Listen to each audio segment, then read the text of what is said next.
నిజంగా ఎవరికి ఎప్పుడు ఏం జరిగిద్ది అనేది అసలు చెప్పలేమండి. నిన్న కువైట్లో మంగాప్ అనే ఏరియాలో చాలా పెద్ద అగ్ని ప్రమాదం అయితే జరిగింది.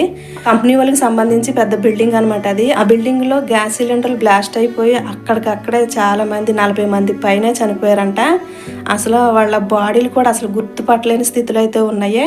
నిజంగా చాలా అంటే చాలా బాధాకరమైన విషయం అండి ఇది. అసలు అవి చూస్తుంటే చూడలేకపోతున్నాం అన్నట్టు, అంత ఘోరంగా జరిగిందనమాట. ఏదో పొట్టకూటి కోసం ఈ బయట దేశానికి వచ్చి కష్టపడే వాళ్ళకి ఇలా జరగటం అంటే చాలా విషాదకరం అండి ఇది.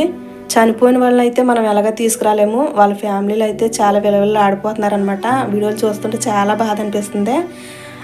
చనిపోయిన వాళ్ళ ఫ్యామిలీల గురించి, అలాగే గాయాలతో ఆసుపత్రిలో ఉన్నారు కదా, వాళ్ళ గురించి కూడా వాళ్ళకి క్షేమంగా సురక్షితంగా బయటికి రావాలని వాళ్ళందరి కోసం దయచేసి ప్రతి ఒక్కరూ ప్రార్థించండి.